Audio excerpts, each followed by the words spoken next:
Olá Jorge, bem-vindo ao programa Café Com. Obrigada por teres aceito o meu convite, por estares aqui. E eu começaria por te perguntar quem é o Jorge Oliveira? Para as pessoas que nos estão a assistir, quem é o Jorge Oliveira? Não tinhas uma pergunta mais fácil, não? Logo para começar. Bem, em primeiro lugar, deixa-me também agradecer o convite e o desafio para esta conversa. Sem preparação, sem rede e... Sem rede. Sem rede. Aliás, deixa-me só dizer isso às pessoas que estão a ouvir. Esta conversa não foi combinada, portanto, vamos deixar fluir e a coisa vai ser super espontânea. Muito bem. Quem é o Jorge Oliveira? Opa, isso é uma pergunta muito complicada, porque é uma pergunta que eu próprio tenho muita dificuldade em responder e em encaixar. Pode parecer... Fala um bocadinho. Tens família, és pai, Sou pai. És marido, companheiro, és empreendedor. O normal. Portanto, sou pai, duas belas meninas, uma de 15 e uma de 9, que são a minha baba, que escorre todos os dias, porque há sempre alguma coisa que me faz escorrer alguma coisa e ser assim um motivo de orgulho muito grande. Sou casado há 2 ou 3 anos, já não sei. Ok. Mas a relação já tem 20 e tal. E só pai acho que são 3. É que oficializaste. Pronto, muito Sim, bem. É que oficializamos. Sou homem. Acho que é uma coisa importante de se dizer hoje em dia, porque há dúvidas. Até ver, sou heterossexual. Portanto, também não há outro estado que me interesse. Mais coisas. Sou lisboeta para adoção também já há uma data de anos. A minha terra de origem é uma vila no Ribatejo chamada Cruz. Olha, está aí uma coisa que eu desconhecia, vês? Pronto, exatamente, sim. Muita gente os conhece porque eu vim de lá aos 18 anos e desde os 18 anos que vivo em Lisboa, que tenho a vida toda aqui e, portanto, vim para não voltar. Talvez um dia, quem sabe. Não sabe, deve ser. Mas sou uma pessoa com muitos interesses, sou uma pessoa que neste momento trabalho em comunicação, ou seja, eu desde sempre trabalhei em comunicação, em coisas diferentes. Comecei pelo marketing, depois fui quase sem querer fazer estágio numa produtora de vídeo e achei aquilo tudo muito mais divertido e muito mais interessante do que trabalhar a parte de marketing e vendas e comercial, etc. Fiz aí um percurso que eu diria que foi muito interessante, porque comecei a acompanhar trabalhos, comecei a fazer produção, depois comecei a editar, comecei a fazer muita coisa de grafismo, depois um dia dediquei-me a escrever, a realizar e pronto. Foi por aí. Depois houve aqui há uns 20 anos, mais ou menos, um bocadinho menos, eu resolvi que depois de um grande projeto na área de vídeo, resolvi que chegava de vídeo na minha vida e deixei de fazer vídeo e disse, tipo, é um divórcio, não és tu, sou eu, vai ao teu caminho, eu vou ao meu. E então dediquei-me a uma coisa que já há muito tempo me andava a interessar, que foi a comunicação por via digital. E só há muito pouco tempo é que me reconciliei novamente com o vídeo, não tanto na perspectiva de fazer ou de estar muito preocupado com isso, mas mais numa perspectiva de conceber, criar, etc. Mas quer dizer, alguém que faça, que eu já não tenho. Até porque está relacionado, não é? Com a área digital, não é? Hoje em dia o vídeo é assim um canal de eleição, diria eu. E quer dizer, isto nós estamos a fazer é vídeo para todos os efeitos. Na altura em que eu deixei, ou na altura em que eu disse que já não tinha muita paciência para fazer vídeo, havia uma grande decalagem entre o que era fazer um vídeo que era uma plataforma digital. E, portanto, o vídeo ainda era uma cassete que tinha que ir, tinha que se fazer, mesmo sendo feito em computador, aquilo não era um transporte fácil, não era um uso fácil, eram dois mundos separados. E quando eles começaram a juntar, isto começou a ser natural para mim pensar em vídeo novamente, e portanto já não estou tão agarrado, digamos assim, já não fiquei tão traumatizado com esse preconceito e com essas coisas, mas pronto, foi isso. E mais, não sei mais o que é que eu te digo. E mais, olha, para além disso tudo que tu disseste, és um empreendedor, não é? Diz que sim. E que tens um projeto, a Active Media, não é? Sim. Como é que surge a Active Media? O que é que a Active Media faz? Aliás, há uma coisa muito curiosa no teu site, que eu até tomei nota aqui. Active Media is digital, feito por pessoas. O que é isto? Como é que surge a Active Media na tua vida? O que é que faz a Active Media?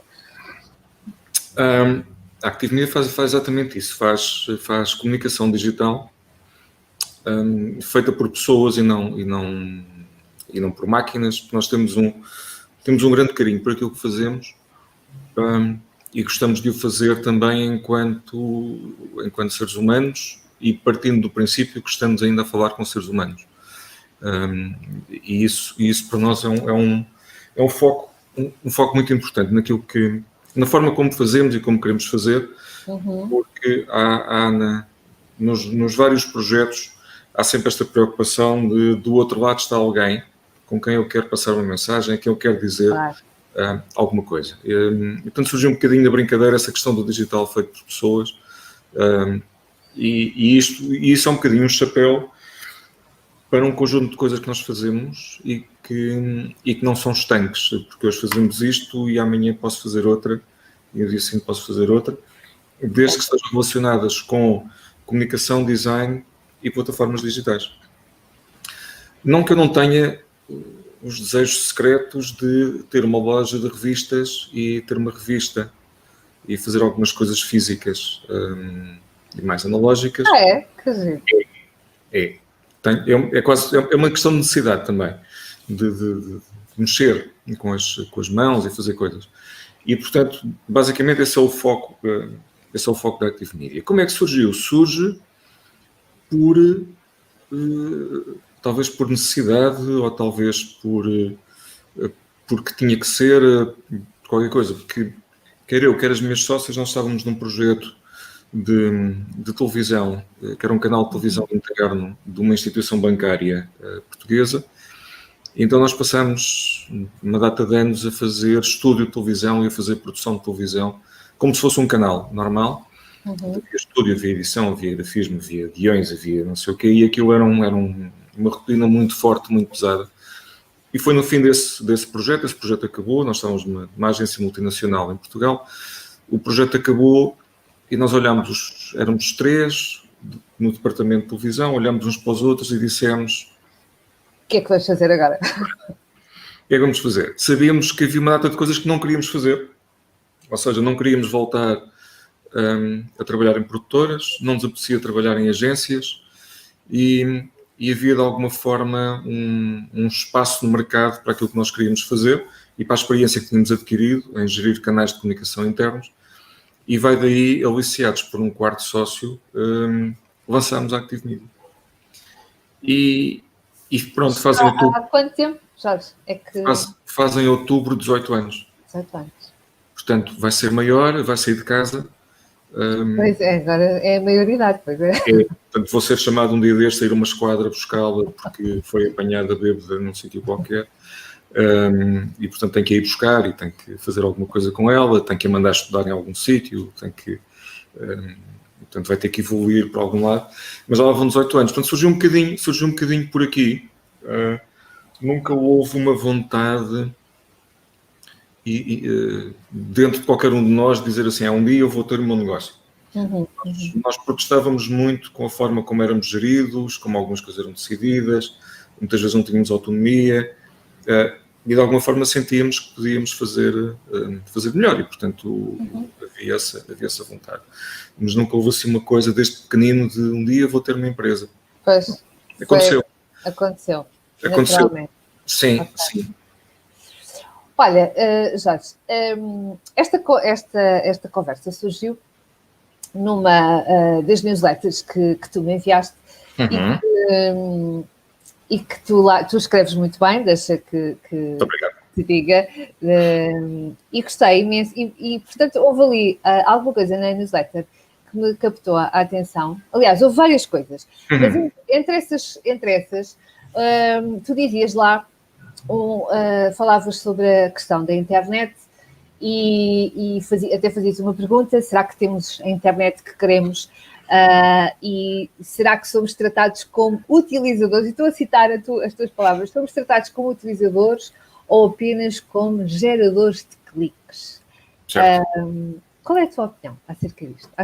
Achas que é isto? Somos apenas geradores de cliques? Estamos a ser... Sim. Há neste momento... Há dois movimentos e eu aqui há uns tempos atrás comecei a ter muitas dúvidas sobre um dos movimentos, que é exatamente o movimento que nos está a transformar em geradores de cliques, comedores de anúncios e por aí fora. E eu ando a dizer isto muitas vezes, mas quer dizer, não querendo parecer a minha avó, mas não foi para isto que se fez a internet. Pronto. E não foi para isto que se fizeram inicialmente. Eu tenho o prazer de ter assistido ao nascimento de muitos projetos em que o foco principal era uma genuína partilha de conhecimento, partilha de conteúdos, partilha de saber, de relação, de engagement, dessas coisas todas. E só depois disso, por força de uma coisa que é tramada, mas que é a dura realidade, chamada sustentabilidade do negócio, é que estas plataformas tiveram que se começar a abrir às marcas, à publicidade, etc. Até aí nada contra, exceto no momento em que tu de repente dás por ver que a tua navegação é 90% comercial e portanto tu estás a ser transformada num item, num segmento, num ponto qualquer de um algoritmo e portanto a maior parte das coisas que vês nem sequer são interessantes, nem sequer são úteis, são muitas vezes chatas, aborrecidas, intrusivas e mais um conjunto de coisas. E da mesma forma que nós na televisão, neste momento, felizmente, para quem usa bots digitais, já tem a possibilidade de fazer um skip aos anúncios e já andamos a não ver televisão em direto e isso já está a levantar um conjunto de dores de cabeça. A internet ainda temos aqui alguma dificuldade em fazer um escape a este tipo de coisas, mas que é um caminho que eu não vejo como positivo. E vejo até como muito agressivo, como muito destruidor daquilo que deve ser, ou daquilo que eu acho que fazia parte da conversa inicial, que era nós finalmente temos um canal de conversa, de partilha, de aceder a coisas e aceder facilmente e livremente e de crescermos todos em conjunto. Exatamente. E enquanto comunidade. Não estou a dizer que tenho alguma coisa contra projetos comerciais, longe disso, não tenho essa validade. Acho até que devia haver e que nos faz falta alguns endinheirados que apoiem projetos porque sim, e que apenas ponham dinheiro lá só apenas porque sim, para que não haja qualquer necessidade de tornar aquilo uma coisa sustentável porque eles são úteis e são necessários. Acho que essa é um caminho que vai ter que se abrir mais tarde ou mais cedo.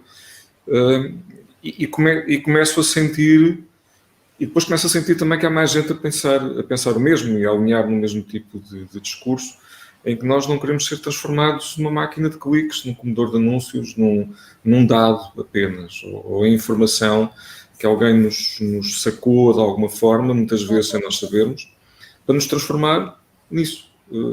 E isso não me agrada, é uma coisa que não me agrada. E tu achas, na tua opinião, Jorge, achas que essa, no fundo, essa forma de robotização quase, não é? Das pessoas para alcançar determinados fins comerciais, achas que de alguma forma a tendência pode ser depois,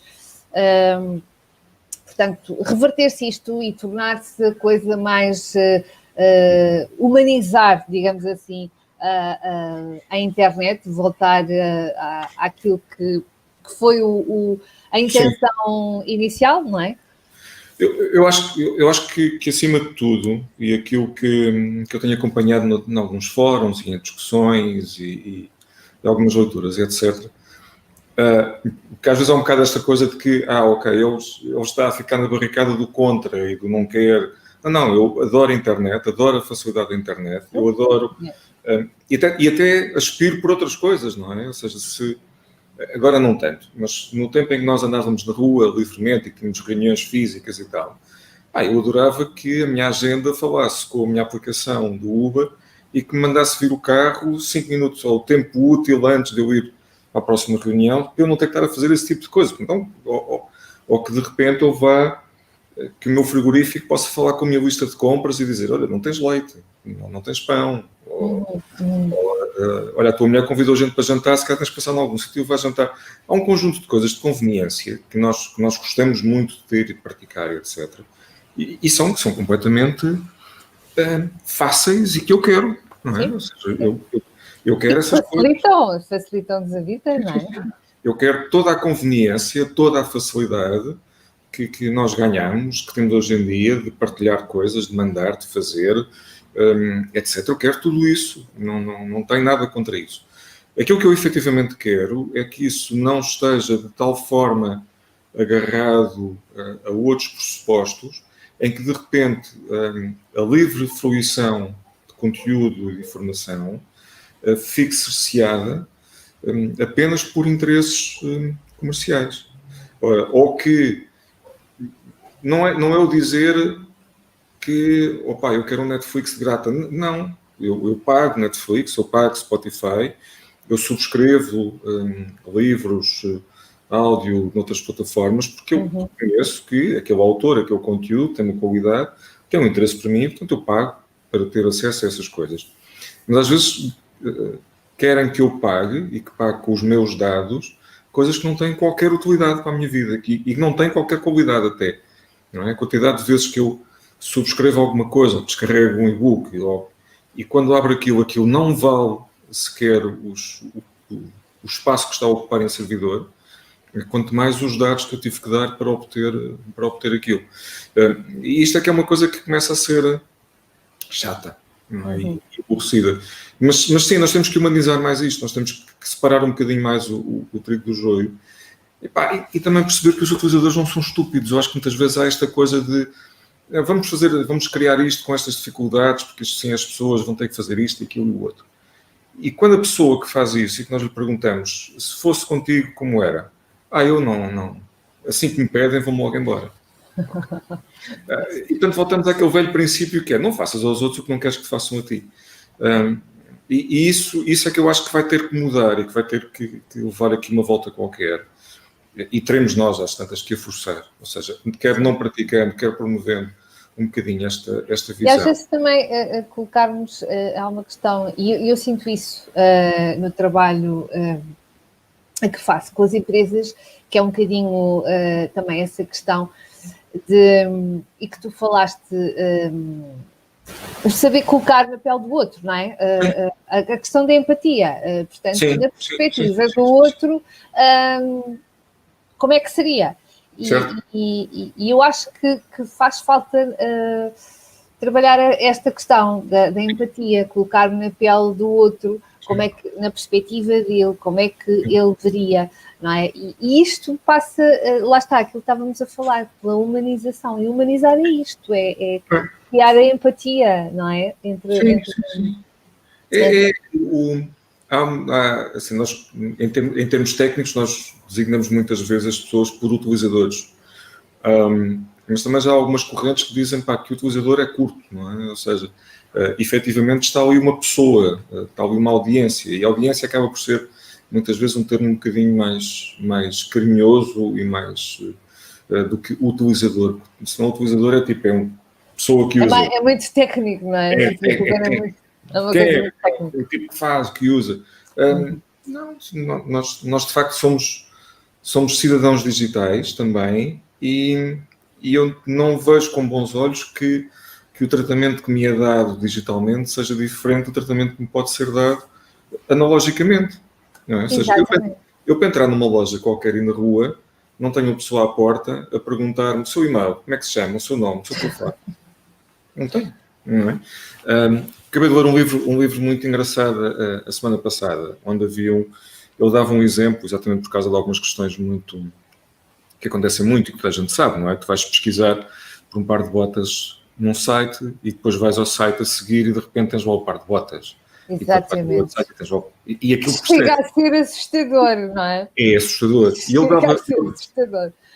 Ele dava o exemplo que é, imagina que isso te acontecia na vida real, não é? Tu foste a uma sapataria, experimentaste as botas, vais-te embora, vais à mercearia e de repente há lá o senhor da sapataria.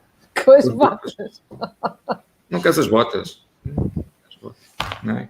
E depois de repente vais a outra coisa qualquer, ver notícia, ele está lá outra vez. Olha as botas, queres as botas? Faça-te um desconto. Isto é assustador de acontecer na vida real. Portanto, se é assustador de acontecer na vida real, porque é que eu vou praticar este tipo de coisas no online, partindo do pressuposto que o online é uma coisa diferente? O online não é uma coisa diferente. O online é um layer da nossa vida, mas que faz parte da nossa vida e, portanto, tem as mesmas regras. Exatamente, e por isso faz tanto sentido aquela frase, e chamou-me a atenção. Tu tens visto lá no site da Active Media, Active Media Digital feito por pessoas, que eu acho que, francamente, nesta altura, nesta realidade que nós estamos a viver atualmente, há esta necessidade. Nós somos pessoas, trabalhamos para pessoas.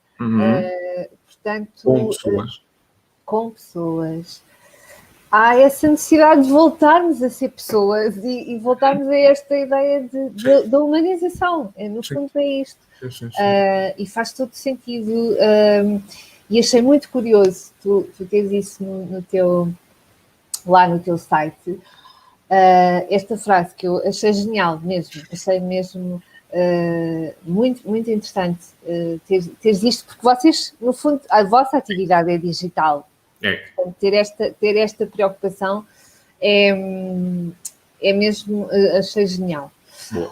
Olha, Jorge, o que é que tu, como empreendedor, como pessoa que és, como empreendedor da área digital, o que é que tu dirias a empreendedores que não tem que ser nessa área, Sim. mas empreendedores que têm algum projeto na gaveta, mas que estão assim com algum receio, em especial nesta altura? Certo. Tens assim alguma dica, algum conselho especial que poderias dirigir a esse empreendedor ou futuro empreendedor que está com receios e com medos? Não sei bem. Quando nós começámos a Active em 2002, supostamente estávamos em plena crise, o país estava de tanga, etc. E nós começámos.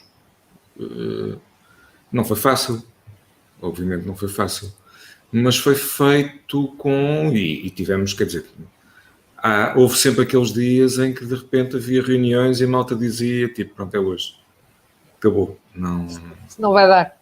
Não vai dar, acabou, vamos mandar a toalha ao chão, paciência, qualquer coisa, e depois de repente lá aparecia qualquer coisa. Ou um projeto, ou um contacto, uma coisa qualquer, a gente dizia, eu quero aguentar mais uma semana. E lá se aguentava e aquilo conseguíamos, e tipo, mais uma semana. E a coisa foi.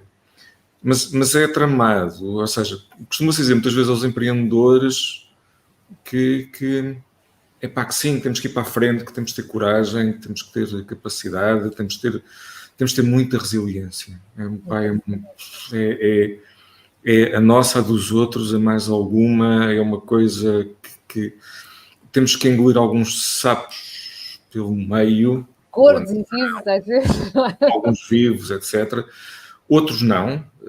Eu acho que às vezes nós também, se calhar também temos que, em algumas alturas, saber não engolir os sapos e cuspi-los, porque isso também nos dá um determinado posicionamento e uma noção clara de não é a qualquer custo, não é de qualquer maneira. Saber dizer não também. Sim. Saber dizer não é muito importante. Eu diria que, se a ideia é boa, se a vontade é muita, se há, e vamos ser honestos, mas assim, se há algum respaldo, por pouco que seja, mas que há algum respaldo, mas que não seja tanto, que não te dê aquele friozinho no pescoço que é, se eu paro, fico sem cabeça, ou se eu parar não se passa nada porque está tudo bem. Eu acho que é necessário sentir um friozinho sempre constante aqui na nuca, que é tipo, tu não podes parar e tens que ir para a frente. E eu às vezes vejo muita gente a falhar porque o respaldo que tem é de tal maneira bom que está tudo bem. Sim. O empenho é outro. O empenho é outro ou é nenhum. E portanto eu acho que para ser empreendedores nós temos que efetivamente ter um empenho muito grande naquilo que vamos fazer.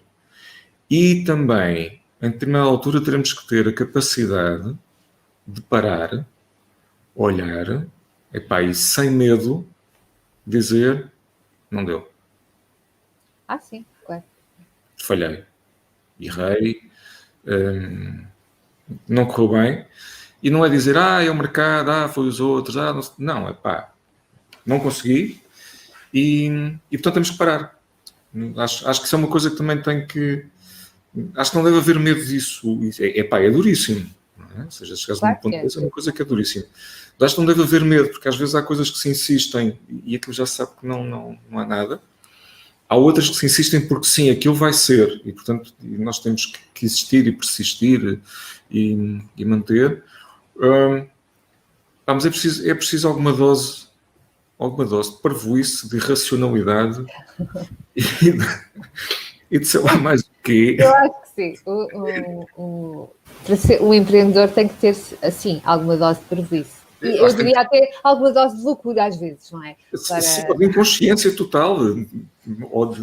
Porque eu diria mesmo, há que ser um bocadinho louco, ter essa tal dose de loucura para tu empreenderes, e para seres diferente, não é? Para te diferenciares de alguma forma. Portanto, se fores, como há bocado dizias, se formos todos iguais e ir tudo ali muito num chamado efeito de manada, não é? Sim. Não há nada diferente e, portanto, eu acho que, na minha opinião, acho que o empreendedor tem que ter ali uma dose QB de loucura.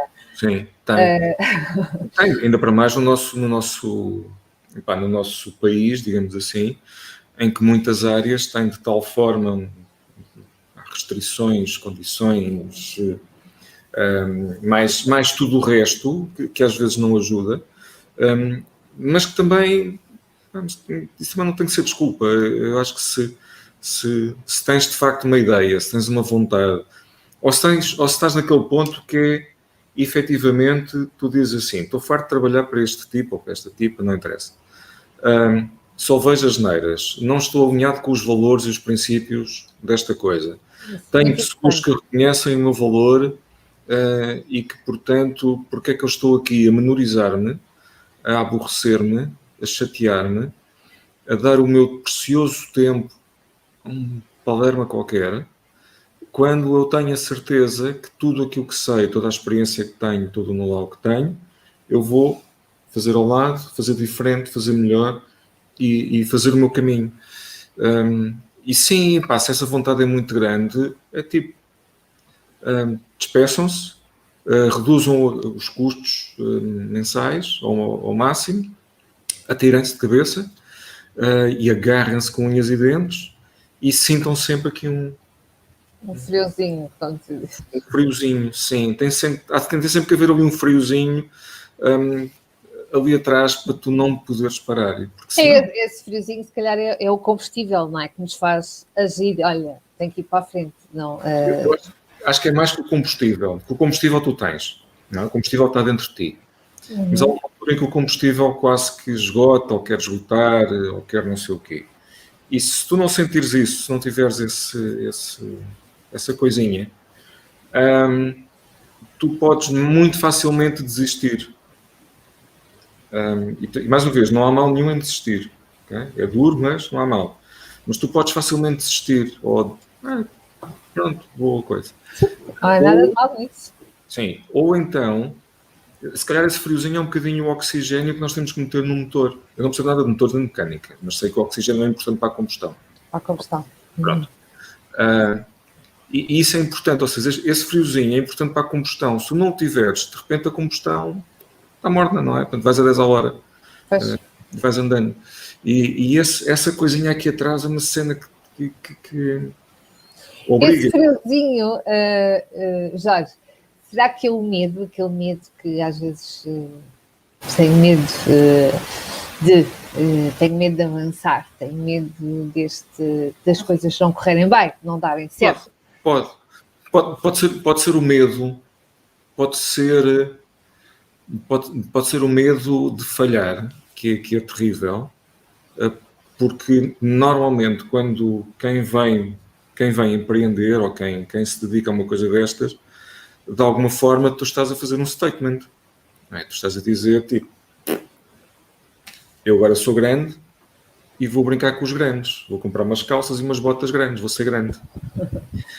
E de repente não podes chegar ao fim e dizer assim, se calhar isto não me servia, eu ainda não sou grande. E portanto essa coisa faz-te ter que andar para a frente. Depois há outras coisas, podes ter muitas vezes, nem que sejam, tens família, tens filhos. Sim, há outras responsabilidades inerentes, não é? Tens essa responsabilidade, tens algum conforto que já tens na tua vida e que tu de repente tens que olhar para as coisas e dizer assim, não dá, que seja, há mínimos. E portanto tudo isso te faz alimentar essa chama. Não é? Uma vez estava a falar com alguém que me dizia que quando estava muito, muito desmotivado da vida, alguém perguntou, quando estás muito desmotivado, o que é que fazes? Ele diz, olha, ponho aqui as contas todas que tenho para pagar. Exatamente. É isso todas. mesmo. Aqui as continhas todas. Olho para aquilo e digo, bora lá trabalhar. Havia outros que dizer, ponho a fotografia dos miúdos, ponho a fotografia da mulher, ponho qualquer coisa. É aquela cenourinha à frente, não é? Que Sim. nos faz continuar. É engraçado. Olha, tu não podes falhar com isso, não é? Tens que pagar renda de casa. Faz avançar. Isso ajuda-te a fazer avançar. O resto tem que vir de ti, mas se fores uma pessoa que tem uma ideia, que tem uma vontade, etc., tu já vais. Mas depois tem que haver ali uma coisa qualquer que te morde os calcanhares e que te diz, estou aqui atrás, vou-te comer.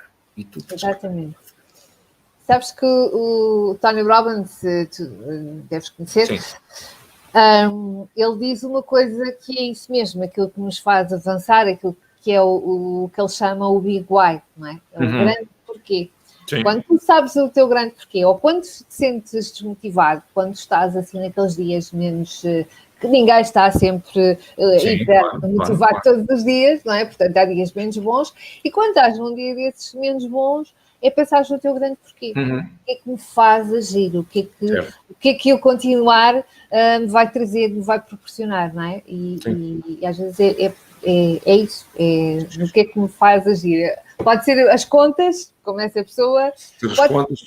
Pode ser as crianças, pode ser aquela viagem que eu quero fazer, pode ser aquela casa que eu quero comprar, mas é importante nós sabermos o que é que nos motiva, o que é que nos motiva a agir, o que é que nós precisamos fazer. Sim, a tua própria autoestima, não é? Ou seja, essa coisa terrível que nós temos e que nos foi incutida, que é tu não falhas, tu não podes falhar, tu não podes. Sim, que é a chamada cultura do erro, não é?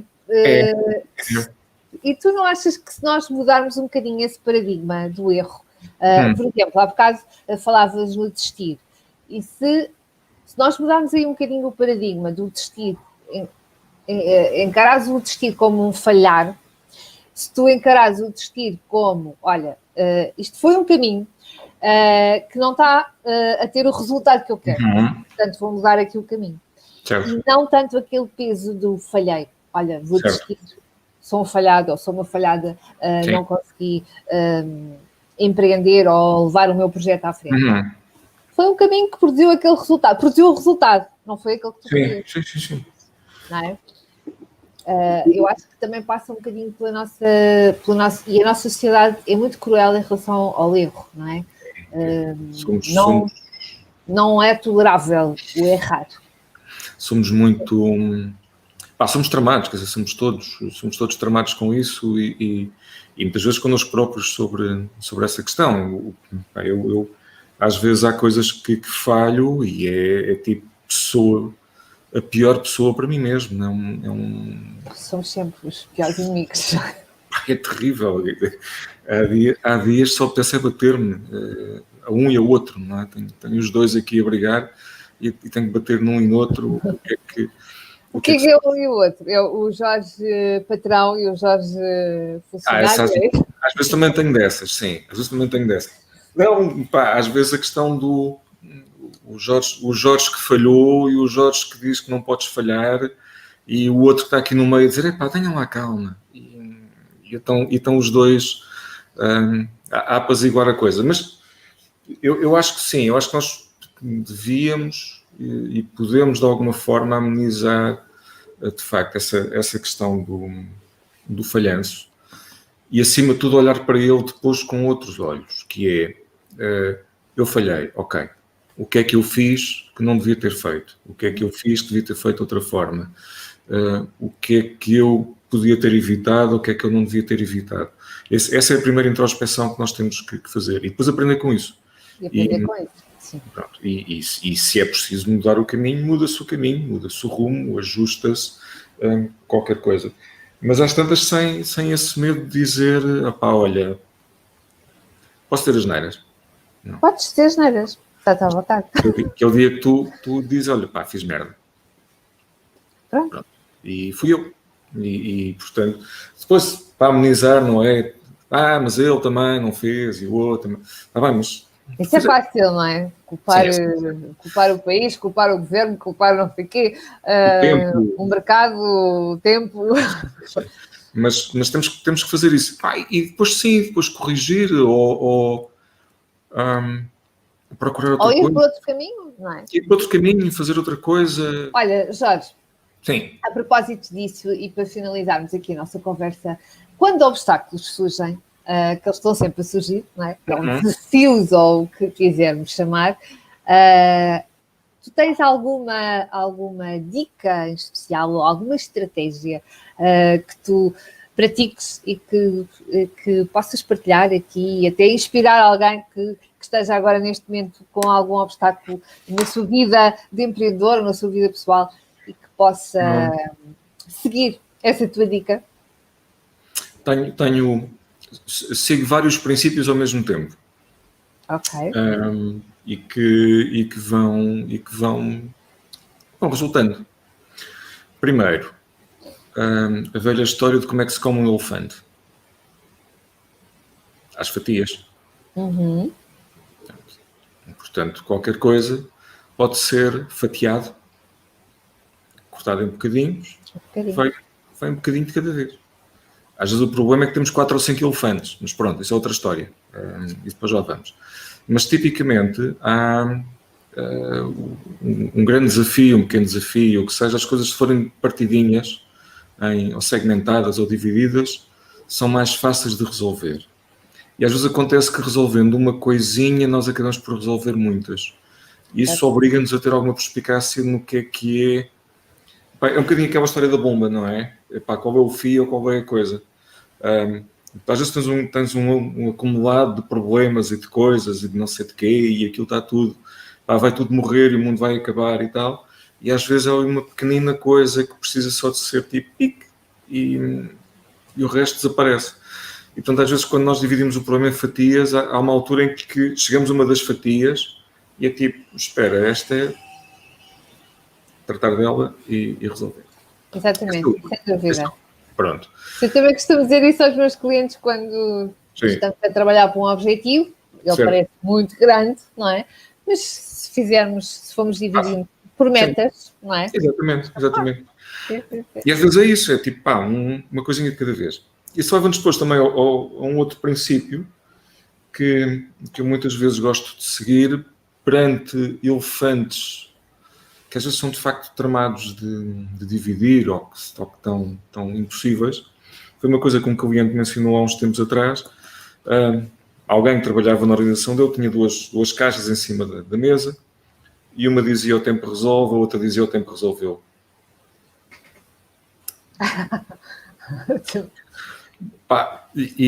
E às vezes só temos que esperar algum tempo para pegar de um lado e pôr do outro. E aquilo deixou de ser uma coisa. Um problema. O que é que se pode fazer no meio disso tudo? Que é uma coisa que eu adoro fazer e que acho que é muito importante as pessoas praticarem mais. E que lá em casa já sabem, quando isso acontece, algo não está bem. Eu costumo praticar duas coisas. Uma, arrumo. Vou-me a uma divisão qualquer da casa, seja o que for, ou aqui no escritório, ou o que seja, e ponho-me a arrumar. O pôr-me a arrumar é uma historização de um... Sem dúvida. De uma coisa. Ajuda aqui a arrumar aqui. Sim. Estás a pensar noutra coisa, não sei o quê, e tal, e que de repente a coisa está. A outra é fazer grandes e longas caminhadas. Porque isso dá-te tempo para... É o teu tempo, é o teu espaço, é o teu momento para refletir sobre algo. Estás a ter uma reunião contigo próprio, não é? E chamas-te nomes e não sei o quê, e depois pensas, não, é isto, pronto, ok, já sei como é que é. Depois dás mais um espaço e dizes, não, se calhar não é assim. Mas é importante nós conseguirmos espaço para pensar, espaço para refletir. Porque muitas vezes atacar os problemas a quente e de repente e na urgência e etc. não é nada boa ideia.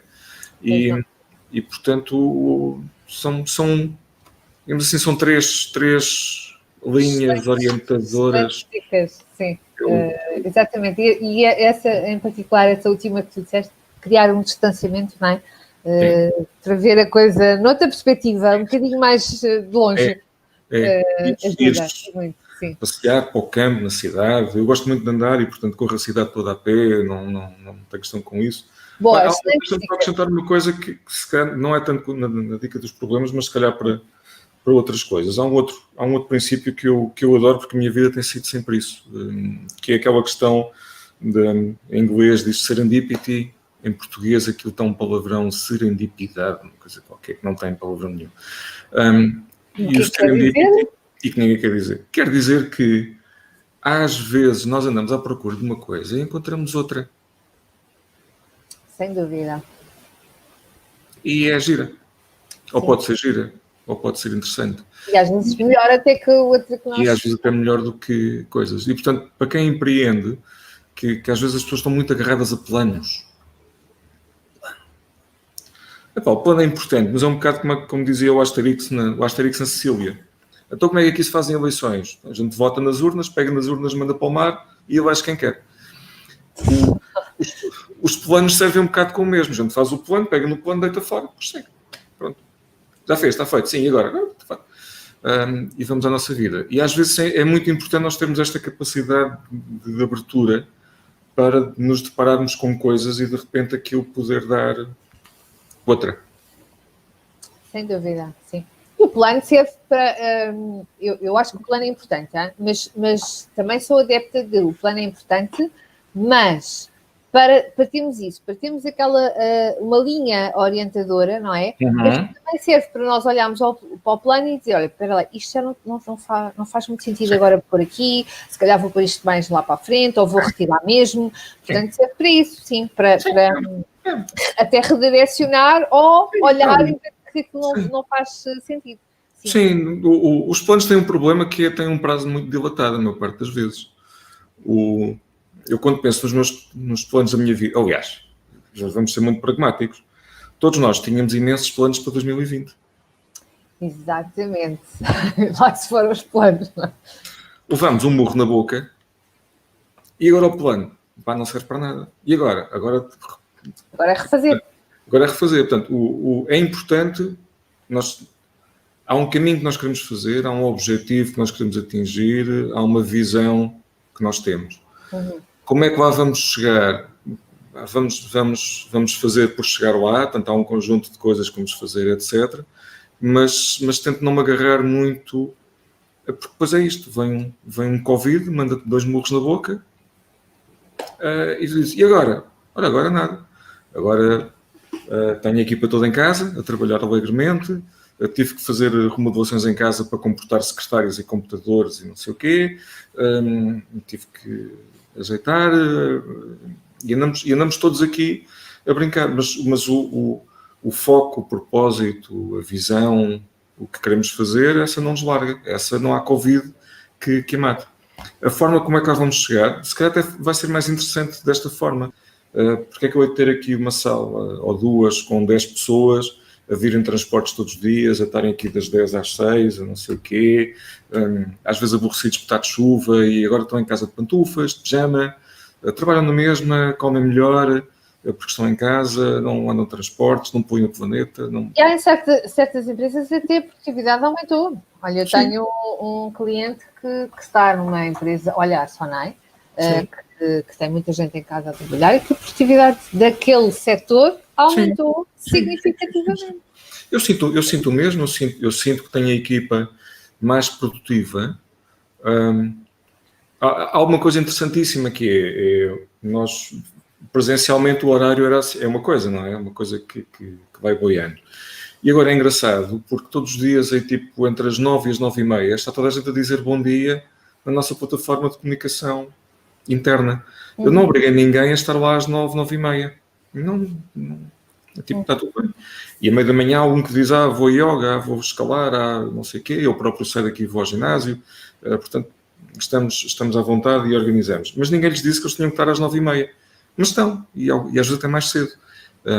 E isso, quer dizer, é um ganho em termos de horas de trabalho. De repente eles trabalham. E o tempo que se despende em deslocações. A pessoa acorda às 9, às 9h30 está sentada na secretária. Em vez de acordar às 7h30 para vir de comboio, para vir de carro, não sei o quê. Portanto, isso pode ser muito interessante para os nossos planos. Logo se vê. Mesmo. Olha, Jorge, Active Media, se alguém, e agora para alguém que queira encontrar a Active Media, e a Active Media faz sites, não é? O que é que faz mais a Active Media? Alguém que esteja a precisar dos vossos serviços, o que é que a Active Media pode oferecer? Pronto. Para ajudar as pessoas a perceber o que nós fazemos, nós dizemos essas coisas. Portanto, nós fazemos sites, fazemos lojas online. Nestas 2 coisas temos todas as capacidades de design e de comunicação e também as noções, por exemplo, das questões de SEO, de indexação, etc., que nos permitem fazer um trabalho muito completo. Isto desde, muitas vezes, o site mais simples ao site mais complexo. Como nós temos temos aqui uma visão relativamente abrangente, 360 também é uma coisa muito batida, mas sabemos olhar para várias coisas e sabemos perceber várias coisas e sabemos conjugar isso tudo nessa concretização desses meios. Essa pode ser uma área de trabalho. Depois temos uma área muito forte que passa pela criação de conteúdos, especialmente em vídeo, em motion graphics, etc., que nós depois aplicamos em redes sociais ou em canais de digital signage, como vulgarmente são os ecrãs que tu encontras nos supermercados, nos shoppings, nas finanças, etc. E que estão lá com conteúdos, e há um conjunto desses projetos onde nós estamos a fazer esse tipo de conteúdos e a gerir esses canais. Portanto, isso é outra das nossas áreas de trabalho.